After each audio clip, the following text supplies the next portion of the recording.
L'insuffisance rénale est une maladie grave au sujet de laquelle le Rotary Club tire la sonnette d'alarme.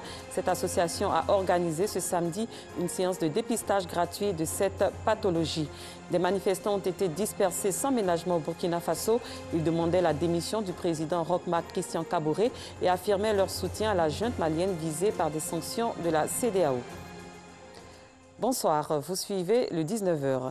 L'insuffisance rénale chronique est une maladie grave qui entraîne une détérioration graduelle et irréversible de la capacité des reins à filtrer le sang et à excréter certaines hormones. Elle affecte des milliers de personnes en Côte d'Ivoire et dans le monde. Pour sensibiliser aux dangers liés à cette pathologie et surtout la prévenir, le Rotary Club Abidjan des Deux Plateaux a initié une séance de dépistage gratuit dans la commune de Cocody. Pour cette première édition, plus de 500 personnes étaient attendues. Clément Boko. Réduire l'impact de l'insuffisance rénale au sein de la population par la prévention. C'est l'objectif de cette première séance de dépistage gratuit initiée par le Rotary Club Abidjan les Deux Plateaux.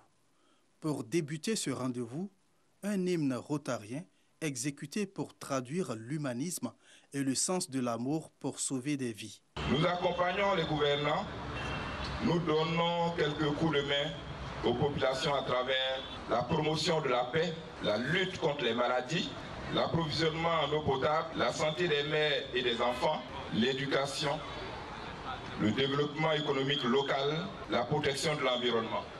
Ce qui nous réunit ici aujourd'hui, la lutte contre les maladies. Pour Marie-France Kissi, présidente de la commission Action Rotary Club Abidjan les Deux Plateaux, cette action vise également à interpeller chacun à une prise de conscience face à cette maladie silencieuse. Elle exhorte les populations, en particulier les riverains, à se faire dépister au moins une fois par an. Professeur Apollinaire Dazé Nyonsiaye, directeur général du Centre national de prévention et de traitement de l'insuffisance rénale, CNP-TIR, a salué plus de 30 années de partenariat entre ce centre et le Rotary Club. Le Rotary Club Deux Plateaux nous accompagne pour la prise en charge des personnes qui souffrent d'insuffisance rénale en nous aidant à acquérir du matériel et aussi en nous aidant à faire de la prévention.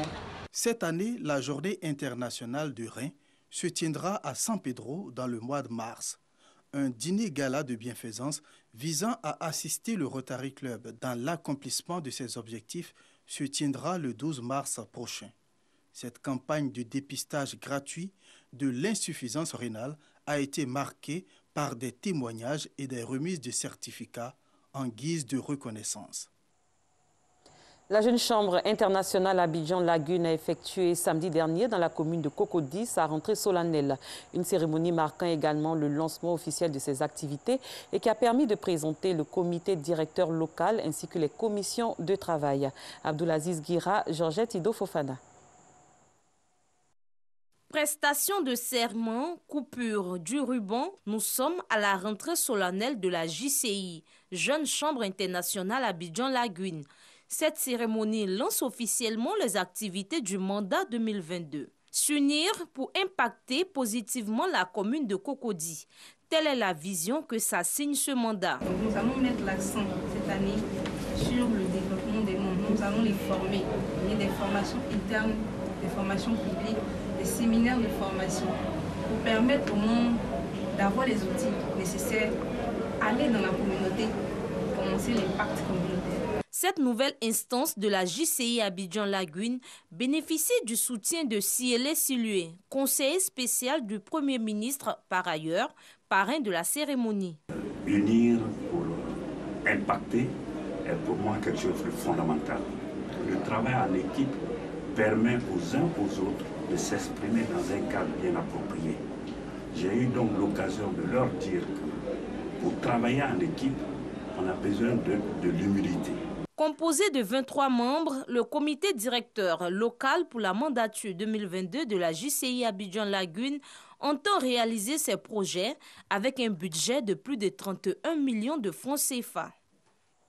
Des chefs de structure DRENA Abidjan 4 ont été instruits sur les voies et moyens pour redynamiser le système éducatif en vue d'une gestion administrative, pédagogique et environnementale de qualité. C'est la salle événementielle du palais de l'unité de la chefferie d'Abobo Baoulé qui a abrité cette rencontre. Afficiata Karamboko Dosso.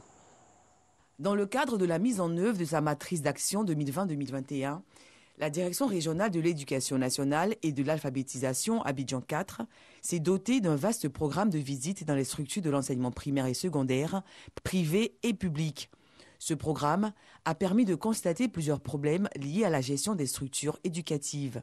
Pour Mamadou Binaté, directeur de cabinet du ministre de l'Éducation nationale et de l'alphabétisation, la solidité d'une bonne structure éducative passe nécessairement par un bon renforcement de ses capacités. Le séminaire est important pour nous, c'est pour ça que nous avons donné notre caution pour qu'on renforce de manière substantielle les capacités des gestionnaires de ces structures-là. Parce que la santé du système éducatif en général dépend de la santé de ces structures. C'est pour cette raison qu'il faut insister sur la formation des gestionnaires de ces structures-là. S'assurer qu'ils assument pleinement leurs responsabilités administratives, pédagogiques et environnementales. Ce séminaire vient à point nommé selon les organisateurs. C'est la cérémonie d'ouverture d'un séminaire qui va se tenir sur 2 jours. Et notre thème, c'est des gestionnaires de structures et leurs responsabilités administratives, pédagogiques et environnementales. Tiré du thème de l'année, soyons des citoyens responsables pour une école de qualité. Le ministre de l'Éducation nationale et de l'alphabétisation a souhaité que cette année, nous soyons des citoyens responsables pour une école de qualité. Et ce séminaire vient à point nommé pour renforcer les capacités de tous les gestionnaires des structures, voir les capacités renforcées, et cela va impacter positivement l'école ivoirienne. Rappelons que ce séminaire s'est tenu les lundis 17 janvier et mardi 18 janvier 2022. Les populations d'Abobo saluent la dynamique de développement en cours dans leur commune, constituée de guides religieux, chefs coutumiers, leaders de jeunesse et d'organisations féminines. Elles ont tenu à traduire leur reconnaissance aux autorités pour la réalisation notamment d'infrastructures éducatives et sanitaires. Nous Sangaré, Georgette Idofofana. Abobo continue de faire sa mue. Construction d'infrastructures routières, éducatives, sanitaires et électrification des quartiers et sous-quartiers de la commune, des actions de développement visibles dans la cité du maire Kandia Kamara, des réalisations saluées par les populations, d'autant plus qu'elles permettront d'améliorer leur quotidien. Le défunt Premier ministre Ahmed Bakayoko, pour rappel, nous annonçait que pour le développement de la commune d'Abobo, qu'un plan d'urgence d'une valeur de 173 milliards de nos francs a été adopté. 2 ans plus tard, nous voilà dans le concret. Abobo est en chantier et en construction. Monsieur le Président, Abobo connaît aujourd'hui un véritable rayonnement symbole d'une renaissance en pleine espérance. Je voudrais, au nom des femmes de la commune d'Abobo, dire merci très fort de ce que aujourd'hui nous sommes en train de vivre la réalité qui avait été promise. Et une promesse, quand elle est faite, il faut être reconnaissant. Ces populations n'ont pas manqué également de traduire leur gratitude au premier magistrat de la commune d'Abobo pour son implication dans la réalisation des différents travaux. Parlons culture avec la 11e édition du Festica, Festival culturel et des arts d'Abobo, qui s'est tenu du 29 au 31 décembre 2021 au complexe sportif d'Abobo. Elle était meublée par diverses activités pour permettre aux populations de passer de bons moments lors de la récente période festive. Que retenir de la 11e édition du Festica? Qu'est-ce qui a marqué cet événement majeur de la commune d'Abobo l'an dernier? Des réponses avec Mohamed Nourouatara et Anissette Konon-Blessing. La 11e édition du Festival culturel et des arts d'Abobo a réuni 20 000 personnes au complexe sportif d'Abobo.